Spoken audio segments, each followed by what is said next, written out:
Alright, forget what I said about the Celtics winning me over. They suck again. Why did they go down like 30-2 to the Spurs early? It's because of Jakob Poeltl, who locked up the paint more times than I can count. That one was on Tatum. And then, of course, because that's the way it works, they missed the open three. This was the other thing, though.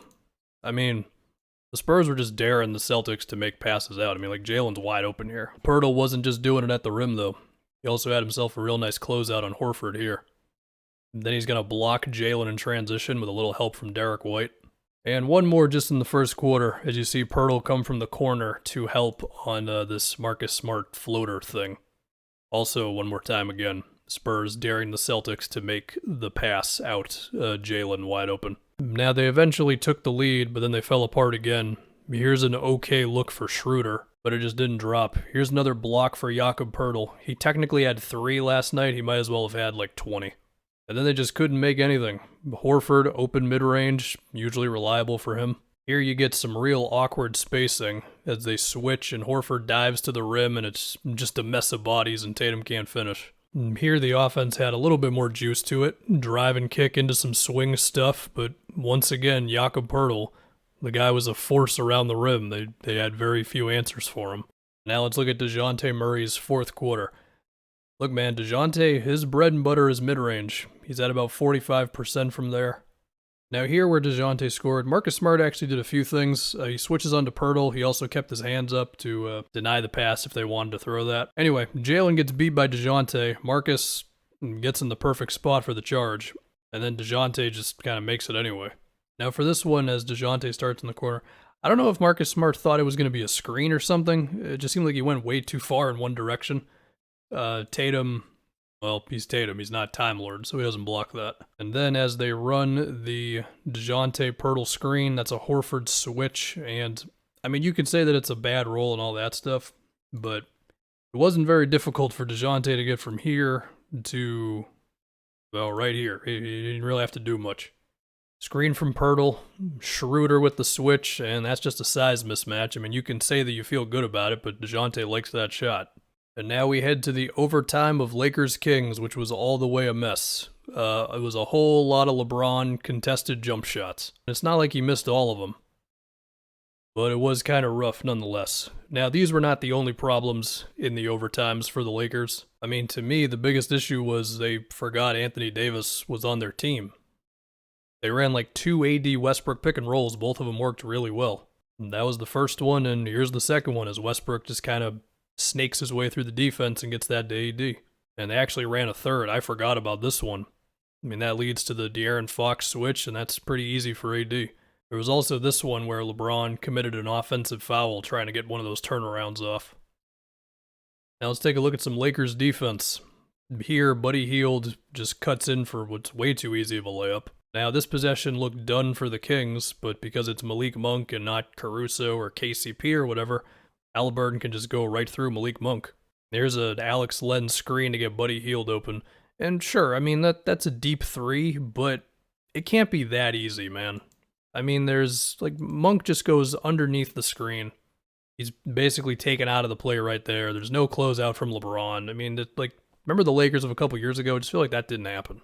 Now let's give a nod to Marvin Bagley, who had a couple of huge baskets. Off the dribble, 3-point play off the Westbrook foul. And then the Lakers look to trap De'Aaron Fox on this screen, giving Bagley the middle of the floor and then some. And you just get a little floater over AD. Now we head to Hawks Grizzlies, where Ja Morant is luckily not super hurt. Also, the Hawks have won, 7 in a row? And John Collins is averaging 16 points on, I think, 65 true shooting.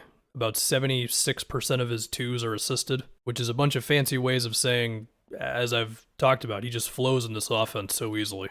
On-ball screens, off-ball screens, diving to the rim, catch and shoots, lingering around the dunker spot. I feel like it's insanely valuable to have a guy like this, where no matter what you need him to be, he can do it. Now, as we head to Wizards Thunder, Lou Dort had 21 points on good shooting, so I guess I don't look too dumb for making that video about him. Here we got him spotting up in the corner. That's a closeout from Bradley Beal. Decent closeout, but when Lou is rolling, that's how it's going to be. This game got kind of wild late.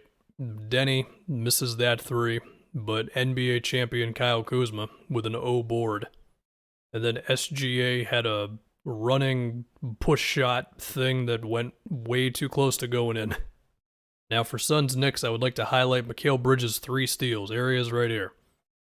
This is the type of thing that not many dudes can do, where he goes perfectly right when Emmanuel quickly starts his drive, and then the dude leaps up with his alien arms to steal the lob from Nerlens. Now this one to me is more a testament to the Suns' defense than it is Mikal Bridges specifically. I mean, he's part of it, of course. For one, CP fronts the post, which at least forces Randall off of his spot a little bit. You know, he had to sort of adjust right there. DeAndre Ayton's digging in from the baseline. Booker's here. The angle for a Kemba pass, I mean, you could try it, but it'd be tough. And they just do a good job of collapsing. Ayton reaches, and then there's Mikal for it. Here's the last Bridges steal, which honestly just made me feel bad for Quentin Grimes more than anything. Because, like, it's a blowout. The dude's getting some minutes, and Mikal's like, nope, I gotta keep making my case for all defense.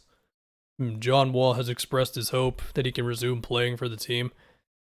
Shouldn't that be all it takes? Because Woj has another tweet where it's like he and the front office are going to talk again tomorrow. What's there to talk about? You're paying him to play basketball. If he wants to play, then he can play. It's just weird. I mean, I get it. If both sides agree to not playing, then okay. But once he wants to go back, like what is there to talk about? Devontae Graham, deep triple. Yeah. So we had a no ball movement ISO to ice the game, which is the common thing in the NBA. LeBron also had one of those in the fourth quarter that I didn't mention. Anyway, then Devontae's just like, well, you know what, Utah, how about we go home? I'm going to just make a gut prediction here. I think the Jazz, because they play the Pelicans again tonight, I think they will win by like 20 points. Keldon Johnson dunks on Grant Williams. All right, let's remind myself of this game again, why don't I? Derek White, Horford switch, Keldon Johnson with kind of a cut, and then, oh man. When you get dunked on, you got to get out of there as fast as you can, and you got to hope that the dude isn't all over you after he dunks on you. Unfortunately for Grant, that's exactly how it was. The other thing that happened here was that Grant was digging in super hard, so it wasn't that difficult for Keldon Johnson to find some breathing room, assuming that he cut a little bit.